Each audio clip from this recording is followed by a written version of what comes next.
Fala galera, professor Felipe aqui, tudo bem?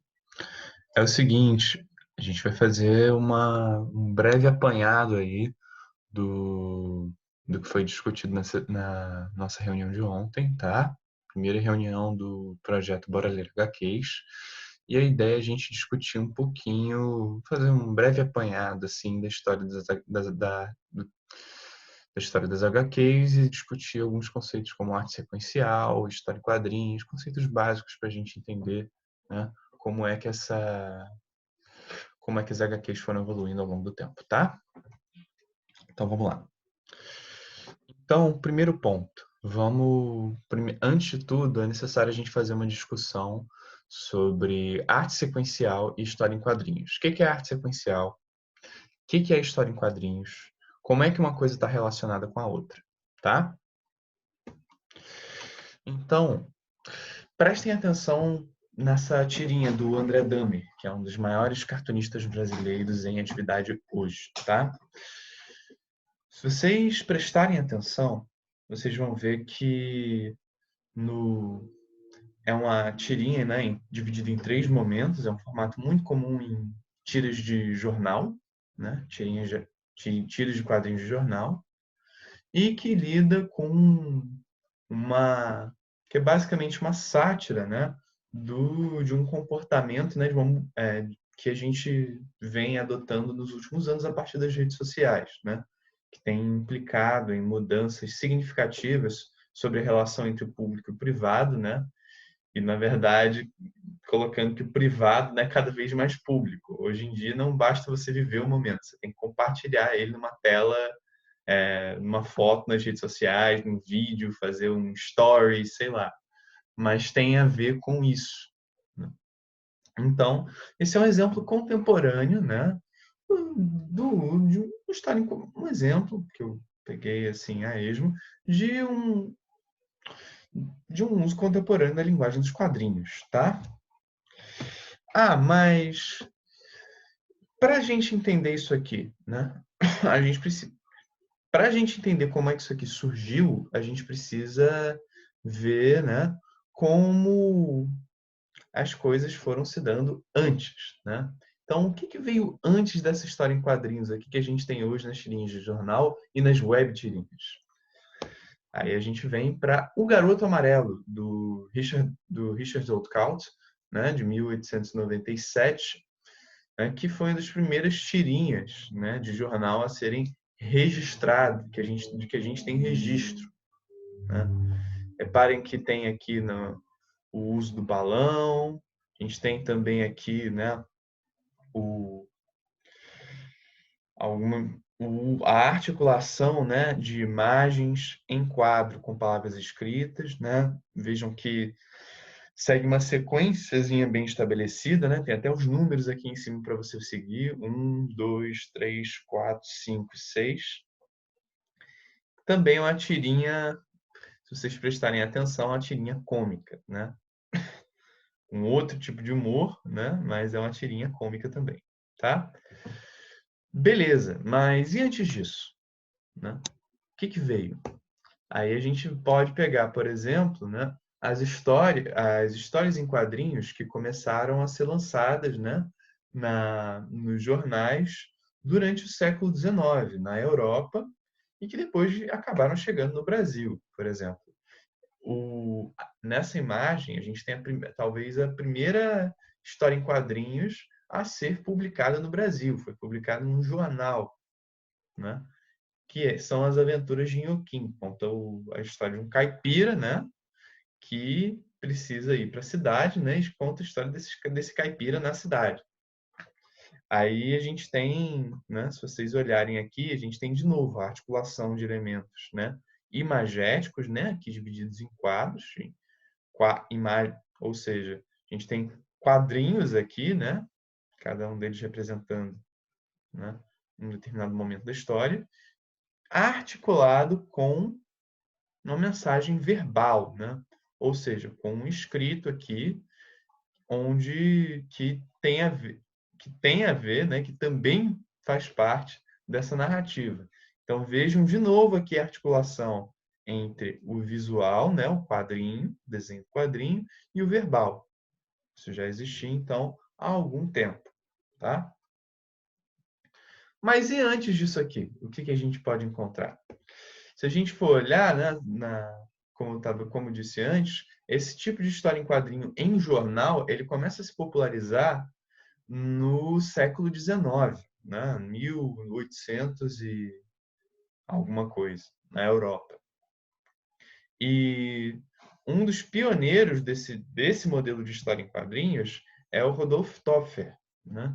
É um alemão, se não me engano, ele é alemão, que vai começar a fazer essas histórias, né, em que você tem imagens divididas em quadros, articulados, né, com mensagem verbal, né? Que a gente tem só um trechinho, né? 39, 40, 41, 42. Mas, então, reparem que essa forma de contar histórias, tal como a gente tem na versão moderna, ela começou a surgir a partir do século XIX, ela começou a ser divulgada no século XIX, ela começou a ser impressa nos jornais, né? Que é um meio de ampla difusão no século XIX. Então, dura pelo menos de uns 200 anos para cá, né? É que a gente tem esse formato de história em quadrinhos. Mas e antes disso, o que a gente tinha? Né? Se a gente for olhar, né, essa articulação de imagens e palavras, ela não é tão nova assim. Se a gente for lá para 1784, século XVIII, né, a gente vai ver que essa articulação entre quadrinhos, né, e escritos, né, entre o visual e o verbal, ela já existia, né, em outros formatos. Não é necessariamente da história em quadrinho contemporâneo. Minuto. Então, então já existia, né, essa articulação, né, de uma narrativa, né, que pregasse tanto o verbal, né, tanto a mensagem verbal quanto a mensagem visual, né, embora ela não estivesse formatada dentro dos moldes da história em quadrinhos que nós temos hoje, tá? Era um tanto quanto diferente, na verdade. Mas se vocês observarem aqui, a gente já tem balão de ideia, a gente já tem balão de fala, a gente já tem aqui embaixo, né, um elemento verbal para explicar, né, que tá meio que um explica o outro, né? Sonho da raposa, o sonho do Badger, esqueci como é que é a tradução desse nome. Aí vem outras coisas aqui. Então é como se aqui você tem balões de diálogo, mas essa parte verbal aqui, ela meio que serve para explicar a imagem, né? É um tanto quanto diferente do formato que nós temos hoje de história em quadrinhos, né? Mas já existia aqui essa associação entre o verbal e o visual, tá? E além disso, mas beleza, e antes disso, nós tínhamos o quê? Se a gente for para o final da Idade Média, a gente vai ver, né, o caso aqui, por exemplo, da Bíblia dos Pobres, ou Bíblia Pauperum, né? Cujo intuito era, né, isso aqui era, era basicamente o de difundir, né, passagens e histórias da Bíblia, né, por meio, né, dessa associação de imagens, né, em que você tem o emprego aqui de novo do verbal e do visual, né? E reparem também que essas imagens, né, que a gente viu até agora, elas estão justapostas, ou seja, elas estão colocadas uma do lado da outra. É assim que elas fazem sentido e contam a história, né? Um quadrinho, depois outro quadrinho, depois outro quadrinho, depois um quadrinho, depois outro, depois outro, depois outro, depois outro. Ou seja, as imagens elas não estão ali ao acaso, né? Elas estão colocadas uma antes da outra, justamente para conseguir contar essa história, contar a história que você quer, né? A Bíblia Pauperum ela tem um formato muito diferente do quadrinho moderno, mas vejam aqui de novo a associação entre o verbal, né, e o visual, tá? Aí antes disso, o que a gente tinha? Se a gente for ver antes disso, lá no México, antes da chegada dos espanhóis, a gente já tinha, né, essa forma de contar histórias, né? Bem diferente, né, do que veio a ser depois, mas você já tinha, por exemplo, essa ideia de você juntar imagens em sequência, né, para contar uma história, né? De você justapor imagens para você contar uma história. É o caso de alguns códices astecas, né, mexicas, que a gente tem, né, que foram encontrados no México, né, que datam antes da conquista. Né? Isso aqui conta uma história que a gente não sabe exatamente bem qual é. Né? Mas reparem que ela é contada por meio dessas imagens aqui em sucessão, né? Que se sucedem umas às outras.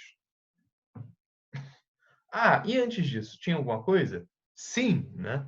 Se a gente for lá para a Idade Média Central, a gente vai ver que lá por volta de 1100 depois de Cristo, né, você tinha, por exemplo, a tapeçaria de Bayeux, né, que visava contar, se eu não me engano, eram sagas ou algo do tipo, né, por meio, né, justamente dessa mesma forma de narração, que era você colocar imagens em sequência e associar, né, essas imagens, né, a elementos verbais.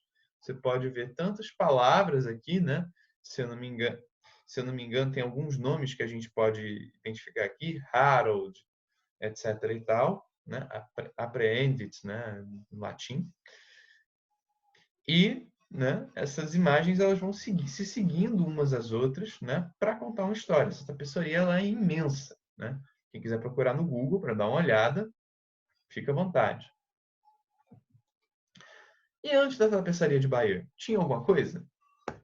Sim, né? A gente pode citar como exemplo, né, na Roma antiga, a coluna de Trajano, né, que usa o mesmo mecanismo. A coluna de Trajano ela era, né, como ela era um monumento colocado em praça pública, né, justamente para relatar os feitos e enaltecer, né, uma espécie de propaganda, para usar um termo anacrônico, né, mas da propaganda está mais relacionada à política moderna, né, mas para fazer vamos dizer assim, uma divulgação elogiosa, né,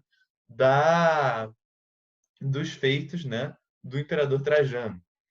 E se vocês olharem com atenção, né, vocês vão ver que o mesmo mecanismo é utilizado aqui, né? São imagens colocadas em sequência, né? Ao longo de toda a coluna. Isso é uma coluna bem grande. Tá? Então vejam aqui que essas imagens aqui, colocadas uma seguida da outra, né? Elas contam uma história, né? Ou algumas histórias. Tá? E antes da Roma Antiga, será que tem algo que a gente possa encontrar? Tem sim. Se a gente for para o Egito, por exemplo, né, a gente vai ver que não tanto nos hieróglifos, mas a pintura egípcia, ela funcionava de maneira sequencial, né? Você tinha várias figuras que eram colocadas, né, uma do lado da outra para contar uma história. E no caso aqui, a gente tem uma cena do Livro dos Mortos, que era uma das, que vamos dizer assim, continha alguns dos principais alguns dos principais, deixa eu ver a palavra que eu posso usar, né? Eram dos principais relatos, né, da mitologia que a gente tem sobre a mitologia egípcia. E a cena que está sendo colocada aqui é a do julgamento de Osíris, né? Eles acreditavam que após a morte, né, o seu coração seria pesado ao lado de uma pena, né, numa balança, né? E você só poderia adentrar, né, o reino dos mortos né, se o seu coração fosse mais leve do que uma pena. Né? Mas essa cena ela está retratada aqui, né? Você tem a balança aqui para pesar, né? Para fazer esse julgamento, né? Você tem o Osíris aqui no fundo, né? Então vejam que isso está sendo contado por meio de imagens em sequência. E antes disso, será que tem alguma coisa? Vamos dar uma olhada nessa pintura de 35 mil anos, né? Foi feita na caverna de Chauvet, onde hoje é a França, né? Se vocês prestarem bastante atenção nessa imagem, vocês vão ver que nesse painel, se eu não me engano, é o painel dos tigres, né? Tem vários tigres aqui na imagem. Aí a pergunta que eu faço é, esses tigres, eles, quer dizer, são vários tigres ou é um tigre só em movimento, né? Uma das hipóteses que a gente tem hoje, que é bastante defendida, né, na arqueologia, na análise de pinturas rupestres, é que você tem aqui uma noção de movimento, né? Ou seja, essas pinturas desses tigres, elas estão aqui em sequência porque não são vários tigres, mas é um tigre só se movimentando aqui pela imagem, né? Quem quiser conferir mais sobre isso pode dar uma olhada no documentário A Caverna dos Sonhos Esquecidos, do Werner Herzog, 2010, tá? Então, gente, por que que eu dei essa volta imensa? Que é para a gente chegar nessa diferenciação que é tão importante para a gente entre arte sequencial e quadrinhos, tá? Então, essa diferenciação ela vai ser feita pelo Will Eisner, que é um dos maiores quadrinistas do século XX e um dos primeiros a tentar refletir sobre a mídia, né, que são as histórias em quadrinhos. E o que ele vai chegar e dizer para a gente no seu livro Arte Sequencial e Quadrinhos? Ele vai dizer basicamente o seguinte: a arte sequencial, né, tudo isso que a gente viu, né, inclusive os quadrinhos, né, Chininhos de jornal e outros quadrinhos que a gente possa colocar, que a gente tem hoje, são parte, né, do que ele chama, de arte sequencial, né, que é justamente essa linguagem que utiliza essas imagens, né, colocadas umas do lado da outra, essas imagens justapostas, né, com ou sem representação sonora, né, que essas imagens elas estão justapostas no espaço, colocadas uma do lado da outra, né, numa página, por exemplo, para contar uma história, né? Ou numa coluna, ou numa tapeçaria, enfim. Mas quando a gente está falando de arte sequencial, a gente está falando justamente, né, dessa forma, né, de contar uma história, dessa mídia, né, que utiliza imagens, né, associadas ou não a representações verbais, né, a palavras, e que, quando colocadas uma do lado da outra, elas contam uma história, tá? E a arte sequencial, segundo Will Eisner, ela é utilizada há séculos para veicular mensagens visuais, né, e depois, né, verbais também, para um grande público. Ou seja, a gente tem narrativas religiosas que vão ser difundidas, né, por meio da arte sequencial, como é o caso, por exemplo, aqui da Bíblia dos Pobres, né? Isso é feito há séculos na história da humanidade. Além disso, a gente tem outras narrativas, né, como a Tapeçaria de Bayeux, né, que conta basicamente uma saga, se eu não me engano, tá? Ou a coluna de Trajano, né, uma arte sequencial utilizada com finalidades políticas, né? Então, a arte sequencial ela existiu em diferentes contextos da história da humanidade, né? E ela assumiu diferentes formatos, né? Que têm diferentes funções, tá? Ou seja, a arte sequencial é algo muito grande, né? Na qual os quadrinhos estão inseridos, né? O Will Eisner ele vai definir que a história em quadrinhos, né, é uma forma moderna de arte sequencial. Ou seja, ela é uma forma narrativa, né, uma forma de contar histórias que está dentro de algo muito maior, que é essa arte sequencial, né?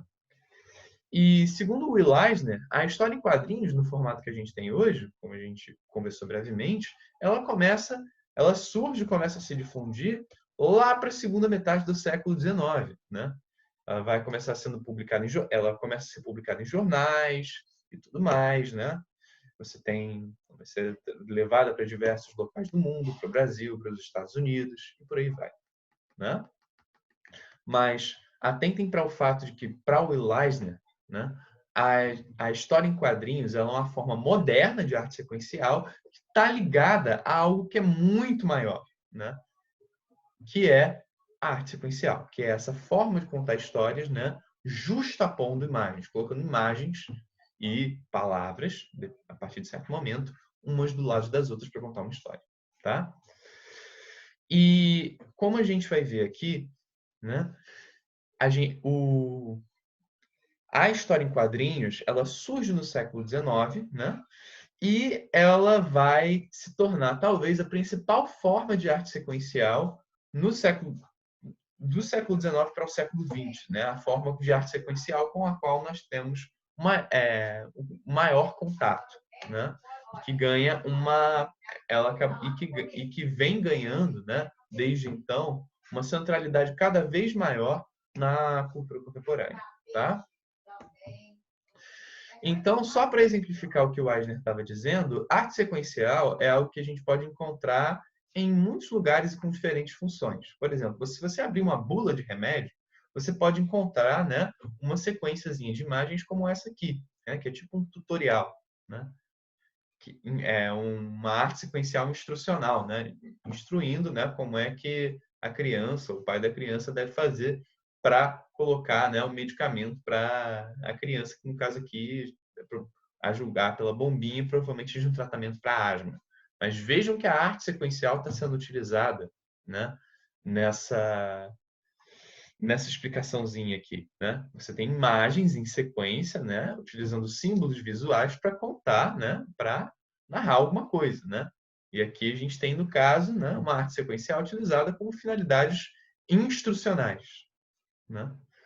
O que a gente também pode ver, por exemplo, nas normas de segurança dessa cartilha, né? Quando quem já viajou de avião sabe, né? Todo avião, né? Acho que ele é obrigado por lei, né? A ter essa cartilhazinha, né? Com os avisos do que pode, né? E do que não pode fazer no avião, né? As normas de segurança do avião, né? Então a gente tem de novo aqui, né? A arte sequencial sendo utilizada com uma finalidade instrucional, né? Reparem aqui a sequência das imagens, né, que elas dizem, né, o que é para ser feito, o que não é para ser feito, tá? E além disso, nós também temos a arte sequencial sendo empregada nos memes, né? E aí tem um diálogo muito evidente com os quadrinhos, né?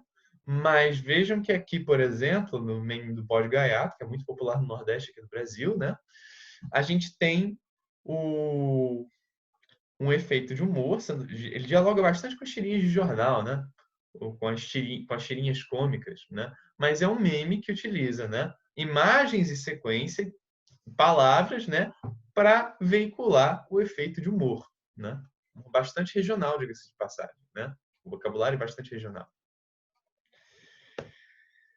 Então, galera, aquela foi a nossa parte 1, né? Quem tiver dúvidas, eu peço que fale no grupo, tá? Para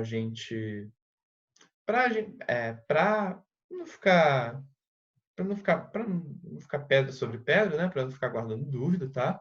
Eu não vou ter como tirar por aqui, né? Mas, né? Qualquer coisa a gente tira no grupo, tá? Então vamos ao segundo ponto, que são as tirinhas, que é a relação entre as tirinhas de jornal com as revistas em quadrinhos que nós temos hoje, inclusive, né? As revistas em quadrinho, na verdade, elas vão surgir das tirinhas de jornal. Como é que isso vai acontecer? Vamos falar primeiro do caso americano, tá? Todo mundo aqui acho que já viu em algum momento da vida, né? Algum desenho, ou alguma ilustração, ou alguma tirinha do marinheiro Popeye, né? Aqui, se a gente for olhar, é a primeira tirinha do Popeye, né? Que vem lá de 1929. E eu não vou ter como traduzir isso aqui para vocês, não vai ter muita graça, né? Mas é uma tirinha com um sentido humorístico também. E essa tirinha, ela era publicada em jornais, né? Tinha seção, né, dos quadrinhos, né, que era muito popular, principalmente, né, entre crianças, né, e jovens adolescentes.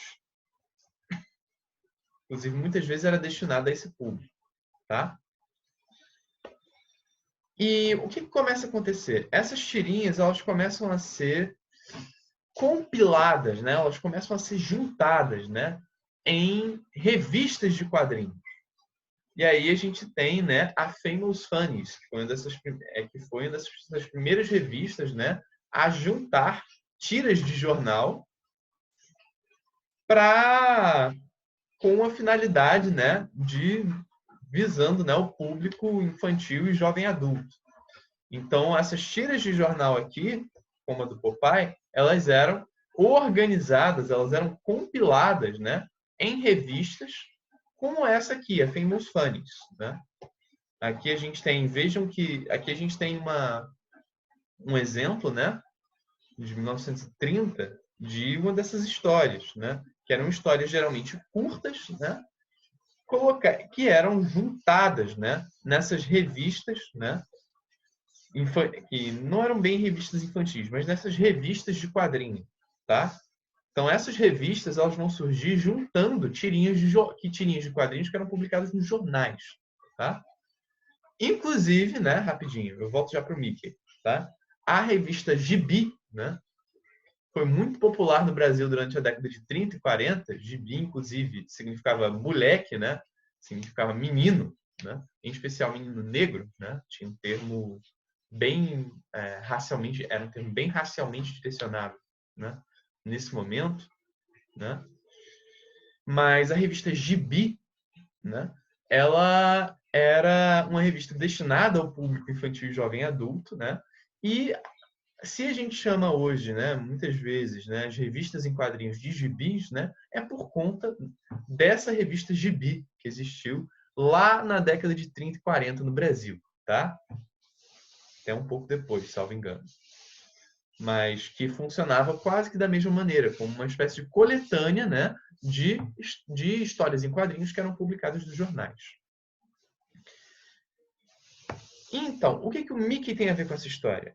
É que o Mickey também ele tinha tirinhas de jornal, né? Só que houve na Disney, no caso da Disney, uma mudança no formato, em que você teve, né, histórias que tinham mais fôlego. Por exemplo, você tinha uma parte da história que era publicada em uma semana, né? Aí depois, em outro momento, você tinha outra parte da história, né, a parte 2 da mesma história, sendo colocada, né, na outra semana. A parte 3 na semana posterior. A parte 4 na última semana do mês, né? E juntando a parte 1, né, da primeira semana, a parte 2 da segunda semana, que foi publicada na segunda semana, a parte 3, né, na terceira semana, e a parte 4 na quarta semana, né, em uma compilação, né, você tinha, né, histórias maiores, né? Você tinha histórias de maior fôlego, que foi algo que começou a ser adotado, né, com as histórias, dentre outras, com as histórias do Mickey, né? Então, o Mickey vai trazer o Mickey, dentre outros, vão trazer mudanças importantes para esse formato, né, de história em quadrinhos que eram publicados nos jornais, porque agora não era só uma história curta, né? Agora você tinha histórias cada vez maiores sendo contadas nos jornais e sendo publicadas em revistas. Até que a gente chega, né, na primeira história em quadrinhos, né, de super-herói, que é o caso do Superman, tá? Rapidinho aqui, né? Desculpa, isso aqui é de 1978, tá? Não é 1979. Isso aqui é a primeira história do Superman, tá? E o que é curioso no formato da história do Superman é que ele foi um formato feito para ser publicado em jornal, né? Ele foi feito para ser publicado como como um desses quadrinhos publicados em jornal. Só que ele foi recusado. Então, o local onde ele foi publicado, né, pela primeira vez, foi numa revista em quadrinhos, né, que foi a Action Comics, né, quadrinhos de ação, né, que era uma dessas coletâneas, né, de quadrinhos publicados em jornais, né? Mas o Super-Homem, né, as histórias do Super-Homem fizeram um sucesso tão grande, né, que você logo você teve outros heróis similares, né, sendo criados para tentar pegar meio que uma carona na fama do Superman. E aí você tem, por exemplo, as histórias de uma figura muito popular que está aqui na figura, né, que é o Homem-Morcego, o Batman, né? Foi publicado em maio de 39, né? Alguns meses depois da publicação, né? Quase um ano depois da publicação da primeira revista, né? Que tinha lá o quadrinho do Super-Homem. Então você tinha, né, os chamados essa aqui, né? Você tinha o Super-Homem era Action Comics, né? E aqui você vai ter, no caso do Batman, a Detective Comics, né? Que é o que a gente chama hoje pela abreviatura de DC, né? Então, vejam que esse formato de super-herói na década de 30, 40, ele começa a se difundir, né? Ele começa a ganhar uma popularidade cada vez maior, né? E além da Detective Comics, da Action Comics, a gente vai ter nesse momento também pela primeira vez a Marvel Comics, né? E aqui a gente tem um personagem da Marvel, né? Que está sendo utilizado de uma forma completamente diferente da que a gente tem hoje, mas que é o Tocha Humana, que veio a se integrar, ser integrado depois ao Quarteto Fantástico, tá? E rapidinho, com o sucesso dos super-heróis, né?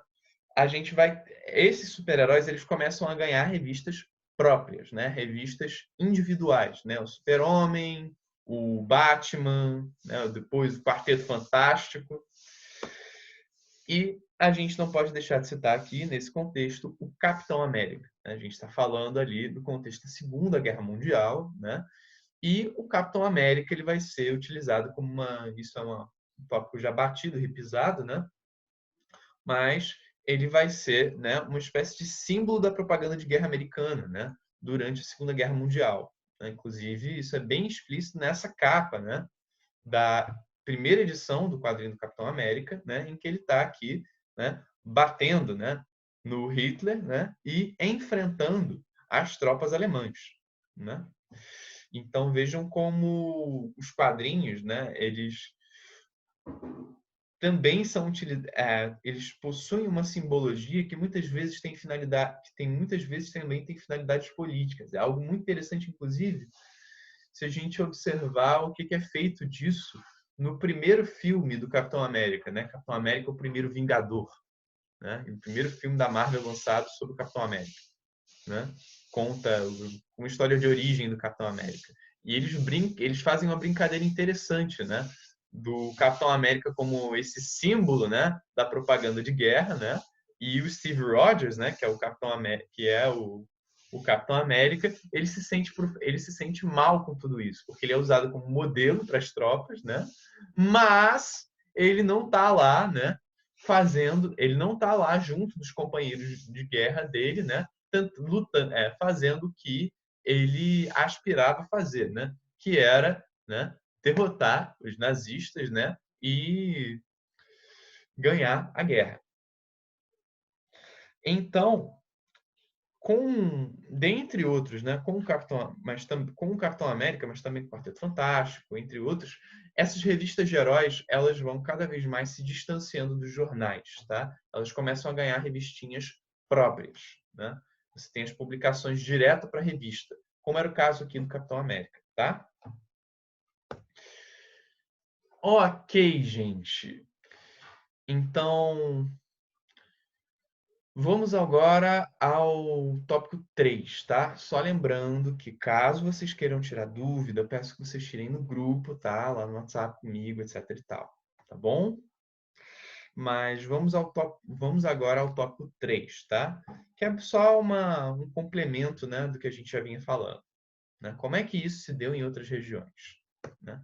Se a gente for olhar na Europa, né, uma das figuras mais conhecidas do quadrinho europeu surgiu de um suplemento, né, meio também destinado ao público infantil, jovem e adulto, né, que era o Le Petit Vingtième, né, Le Petit Vingtième, que era um suplemento, né, do jornal Le Vingtième, né, Le XXe siècle, né, o século XX, né, que existia na Bélgica. E se vocês prestarem atenção na figura, né, que está sendo retratada aqui nesse suplemento, é ninguém mais, ninguém menos do que o Tintin, né, que é uma figura importantíssima, né, na história dos quadrinhos ao longo do século XX, né, e principalmente para os quadrinhos europeus, tá? Então, a personagem Tintin, ela vai surgir nesses suplementos, né, de um jornal, né, de um suplemento, né, de quadrinhos, né, de um jornal que era o Le XXe siècle, que era o jornal da Bélgica, tá? O Tintin, ele é belga. tá? Uma personagem criada na Bélgica pelo Hergé, um cartunista que é de origem belga, tá? A coisa fica um pouco diferente se a gente vai para o Japão, tá? Então, só ressaltando, queria ressaltar aqui a relação que a gente vai ter de novo entre o jornal, né? E que depois viria a ser, né, as revistas em quadrinhos, tá?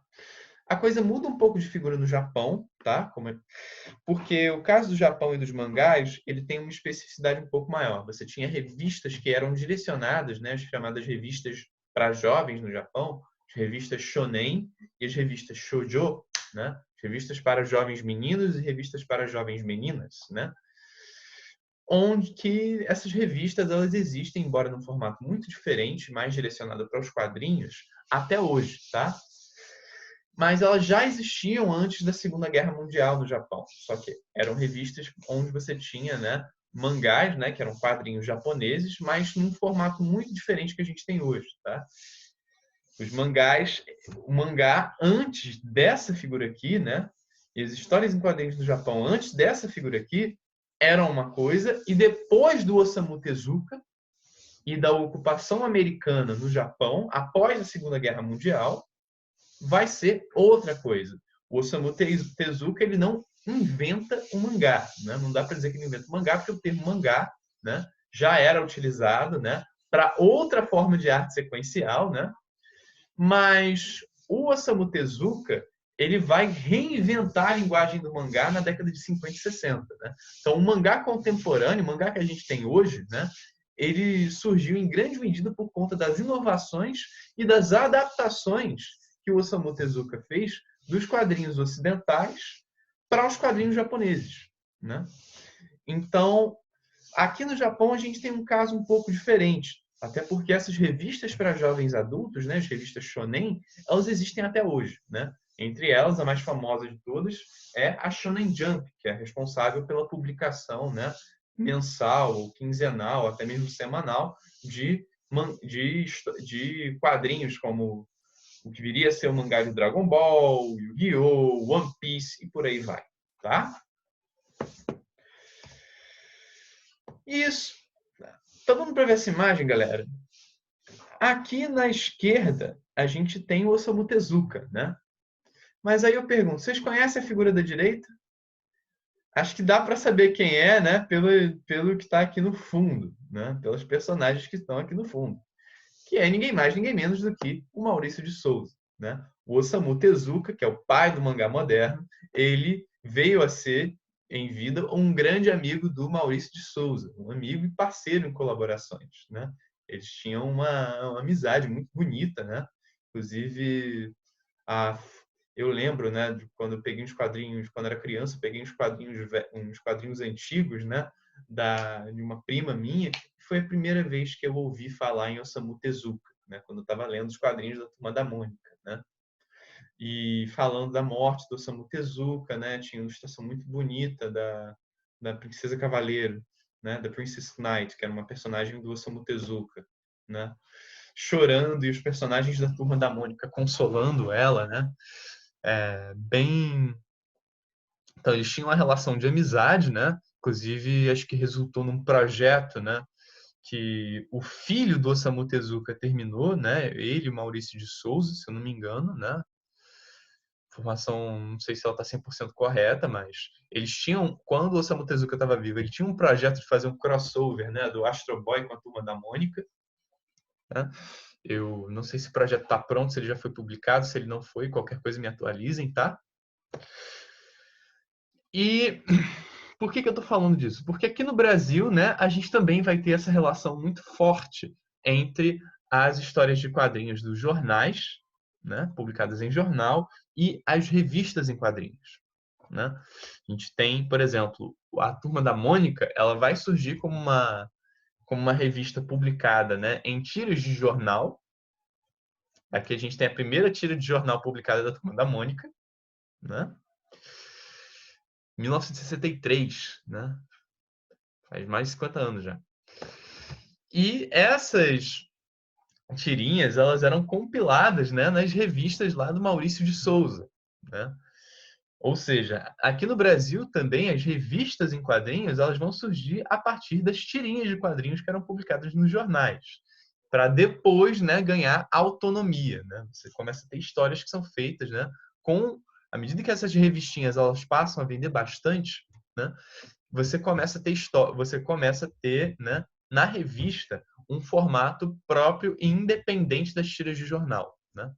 Independente não porque independente porque é feito, por exemplo, você começa a ter histórias feitas para as revistinhas, né?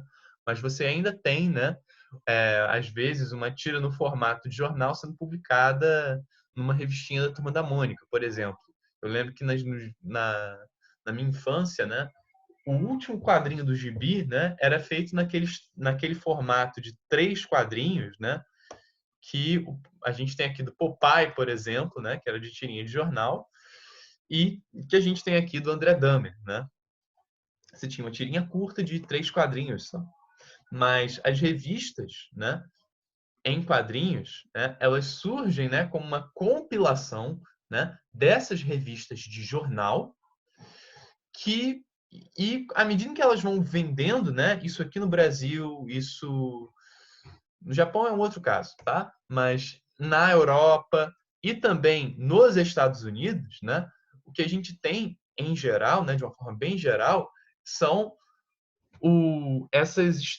são essas publicações de tirinhas em quadrinhos que inicialmente eram feitas em jornal, né? Depois elas passam a ser reunidas em revistas, né?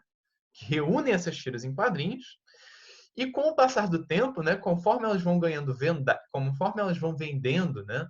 E vão também e vão também se mostrando assim, desculpem, à medida que elas vão vendendo, né, e que você tem histórias, né, sendo publicadas, né, especificamente para o formato da revista, né, que não caberiam, por exemplo, no jornal, essas revistas em quadrinhos elas vão ganhando independência em relação ao formato do jornal, tá? Ok, galera? Lembrando, qualquer dúvida, perguntem, tá?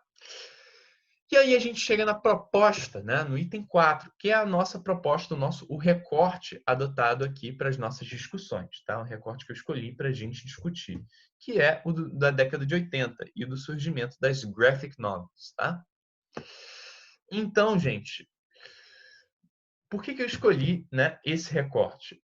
Porque a ideia é a gente discutir, né, as mudanças, né, nos quadrinhos que se operaram na década de 1980, né, que basicamente, né, são mudanças que meio que ditam, né, em boa parte, muito do que a gente lê e vivencia hoje em termos de quadrinhos, né?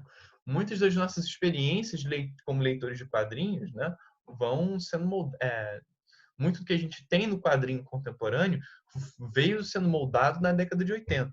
Né? A gente vai ter, por exemplo, um novo formato, que é o formato da graphic novel, o formato do romance gráfico, ou seja, histórias, né, de amplo fôlego, né, de grande fôlego, mas planejadas com um início, um meio e um fim, para serem lidas quase como um romance. Né? A gente vai ter também novos temas, né? A gente vai ter quadrinhos, né, que vão ou abandonar a figura do super-herói para contar a sua história, como é o caso do Mouse, né? Não que isso só existissem quadrinhos de super-herói, né? Mas essa graphic novel, ela conta uma história de amplo fôlego sem recorrer às figuras dos super-heróis, né? Que é o caso do Mouse, né? Que é uma das HQs que a gente vai ler, que conta basicamente a história do Vladek Spiegelman, né? Que é um sobrevivente do Holocausto, e do Art Spiegelman, que é o cartunista, né, que é quem roteiriza e quem desenha essa história em quadrinhos, né, na tentativa de tentar entender a figura difícil, né, de se lidar, que era o pai, né? Então ele faz esse quadrinho para tentar entender, peraí, quem era o meu pai, né? Ou quem é o meu pai, né? Porque ele tem uma relação muito complicada com o pai, né? O pai é uma figura realmente muito difícil de se lidar, né? Mas ele tenta entender o que gerou, né, essa figura, esse sujeito tão irascível, tão difícil de se lidar, né? Então a tentativa, né, do Art Spiegelman de entender o pai, né? E para entender o pai, ele tem que passar por todos os traumas do Holocausto, né? e do nazismo que o pai vivenciou, né? Então, é uma história que, não à toa, é um clássico dos quadrinhos contemporâneos, tá? E a gente vai ler e discutir ele aqui, tá? Mas, além do abandono do super-herói, a gente também tem, na década de 80, uma profunda revisão da figura do super-herói, né? Que vai ser iniciada não, mas vai ser consolidada, né, em dois quadrinhos que nós também vamos discutir aqui, que é o Watchmen, do Alan Moore, né?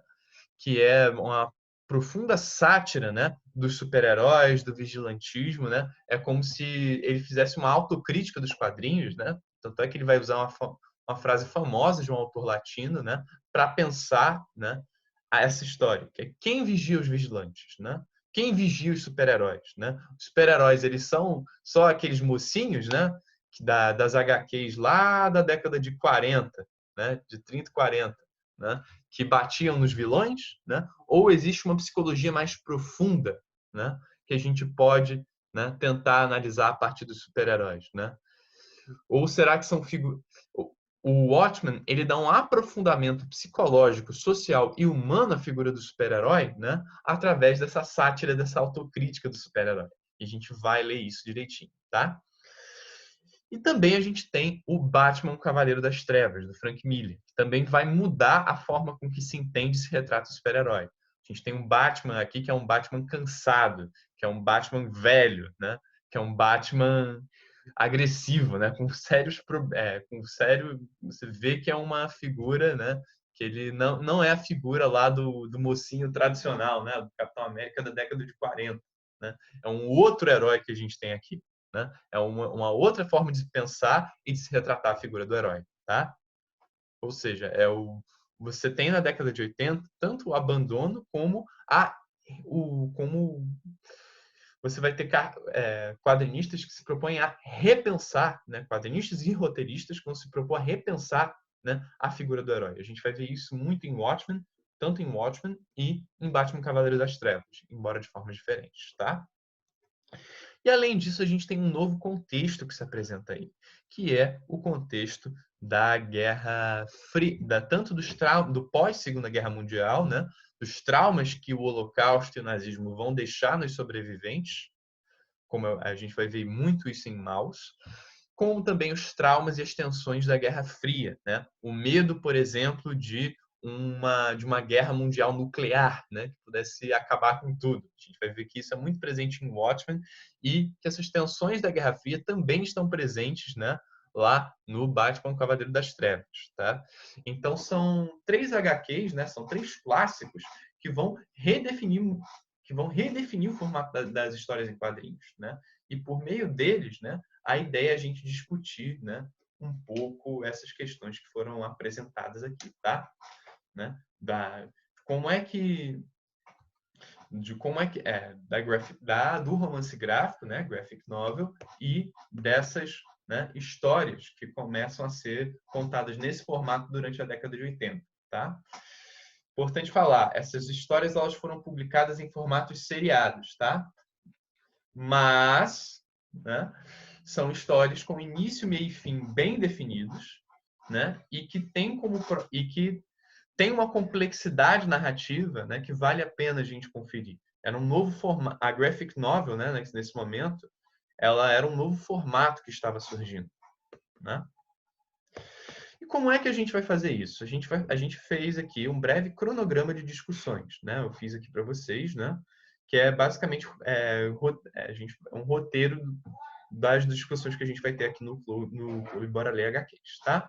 Então, semana passada foi uma reunião introdutória, foi mais para a gente trocar um papo, para a gente se adaptar também às plataformas online, tá? Hoje, né, eu ia fazer um breve apanhado sobre a linguagem das HQs, mas eu achei melhor fazer isso conforme a gente for lendo, tá? Para vocês partirem, né? Para vocês partirem ali da prática da leitura das HQs e a gente repensar, né, essa prática. Eu acho mais frutífero do que ficar falando de balão, requadro e outras questões gramaticais, né, que talvez possam interessar a mim, né, ou a alguém que tem, enfim, né? Procurei inicialmente tinha pensado em fazer uma análise gramatical das HQs, né? Falar um pouco sobre a gramática das HQs, mas talvez isso seja mais interessante ser feito na prática, tá? À medida que a gente for lendo e for discutindo, tá bom? Aí eu vou colocando isso para vocês. Né? Então, semana que vem, a gente começa a discutir mouse, né? A gente vai ler a primeira parte do mouse, o primeiro volume do mouse 1, tá? Na outra semana, a gente termina, né, mouse, né? Dia 30 de abril. Começando maio, aí a gente começa a discutir o Watchmen, né? A gente discute a primeira metade de Watchmen, né? A gente vai discutir a Guerra Fria e a sátira que o Watchmen vai fazer do super-herói. Na outra semana, né? 14 de maio, a gente termina o Watchmen. E nas 3 semanas seguintes, a ideia é a gente ler e discutir o Batman Cavaleiro das Trevas, do Frank Miller, tá? Porque é um quadrinho um pouco maior do que o Watchmen e um pouco maior também do que Mouse, então eu tô dando 3 semanas aí pra gente discutir, tá? E dia 11 de junho, né, a ideia é a gente fazer um encerramento, dependendo de quanto durar essa pandemia, a ideia é a gente fazer as nossas considerações finais, né, e fazer um balanço geral dessa experiência, tá? Dependendo se der certo, é capaz até de eu reeditá-la como projeto de extensão, projeto de pesquisa, enfim, né? Acho que ficaria algo bem interessante para a gente fazer, tá? Ok, recomendações e links para os quadrinhos, tá? Só encerrando. Galera, eu recomendo quem puder a ler no formato CBZ, tá? Ele é um formato especificamente para leitura de quadrinhos, tá? Você precisa de um programa, em geral, você precisa de um programa para conseguir ler em CBZ, né? Você tem vários programas aí, só procurar no Google que você acha vários. Eu uso o CDisplay, tá? Mas existem leitores de CBZ tanto para Android, né? Quanto para Apple, quanto para iPhone, quanto para Windows, quanto para Linux, tá? E eu acho ele mais apropriado, principalmente para a gente ler as HQs, né? O Watchmen e o Batman Cavaleiro das Trevas, né? Porque é um formato que permite você perceber melhor, né? Alguns detalhes, como cor, né? Como ele preenche, né? A tela como um todo, né? Você tem como ver melhor os detalhes, tá? É um formato destinado para leitura de HQs, né? Mas quem não se der muito bem com o CBR ou tiver dificuldade, a gente também tem em formato em PDF, tá? Ele vai exigir um leitor de PDF, né?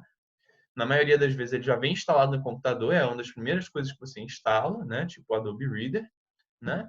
E é um formato mais acessível, né? Também é um bom formato para ler quadrinhos. Eu particularmente prefiro ler em CBR, se for para ler no computador, mas ele também quebra um galho e tanto, tá? Também tem uma ampla disponibilidade de arquivos. Mouse, por exemplo, que eu disponibilizei para vocês, eu fiz isso em PDF. Então, gente, o link para os quadrinhos que a gente vai ler no nosso curso estão disponíveis aqui no Dropbox, tá? É só acessar esse endereço, esse slide já foi postado no grupo, tá? E algumas recomendações bibliográficas que eu passo para quem se interessar, né, por essa questão mais analítica dos quadrinhos, né, para analisar a história em quadrinhos, que são o Quadrinhos e Arte Sequencial do Will Eisner, né? A gente usa inclusive, né, para fazer aquela diferenciação lá no começo entre história em quadrinhos e arte sequencial, né? E que é talvez o primeiro livro que se dedica a refletir, né, sobre os quadrinhos e sobre as linguagens dos quadrinhos, sobre como eles funcionam, sobre como eles contam uma história, né, que é feito a partir da experiência do Will Eisner. E a gente tem também o Desvendando os Quadrinhos, né, do Scott McCloud, né? Detalhe, o Will Eisner, ele faz um livro, né, em prosa, né? Ele bota vários quadrinhos como exemplos, quadrinhos dele, tá? Mas o Scott McCloud, além dele pegar questões que o Eisner levanta, ele vai aprofundar algumas dessas questões sobre um novo prisma, né? E ele faz o bacana, uma das coisas mais bacanas é que ele faz tudo isso em quadrinhos, né? Ele se utilizando da linguagem dos quadrinhos, né? É um livro muito bom para quem quer entender um pouco melhor como funciona essa linguagem, que é a linguagem das HQs, tá? Ok, galera, por hoje é isso. Quem tiver dúvidas ou precisar de alguma coisa, fiquem tranquilos que eu mando para vocês, né? Que eu respondo vocês lá no grupo, tá?